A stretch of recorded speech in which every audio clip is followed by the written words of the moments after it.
It-2 ta' April 2016 il-ġurnata s-seru kħat jibda x-xogħol fuq il-Kappara Junction. Wara li ġew firmati l-kuntratti kollha neċessarji, ix-xogħol ser ikun qed jibda permezz ta' tneħħija tas-siġar minn fuq ir-roundabout u wkoll xogħol ta' kostruzzjoni ieħor. Ix-xogħol ta' asfaltar tat-toroq tal-madwar beda fil-ġimgħat u x-xhur li għaddew. Wara tant snin ta' stennija biex jibda x-xogħol fuq il-flyover tal-Kappara fl-aħħar se jibdew ix-xogħlijiet. Il-Kappara Junction hija waħda mill-aktar toroq użati ta' kuljum f'pajjiżna u għalhekk se jsir proġett b'investiment ta' miljuni kbar ta' euro.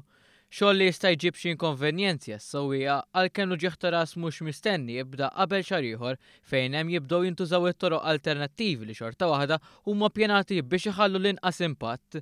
Ix-xogħol ser ikun għaddej b'ritmu maġġel tant li ser jibqa' għaddej matul l-iljieri u l-proġett ser ikun qed jinvolvi wkoll it-tneħħija ta' diversi ħitan. Dan il-proġett ser ikun qed jiswa f'aktar minn 22 miljun euro. Il-Ministru għall-Infrastruttura ġew mit-tistqar li fi żmien li ġej ser ikun hemm diskussjonijiet mal-Kunsill Lokali tal-Viċinanti sabiex jkun aċċertat li l-inkonvenjent ikun wieħed minimu.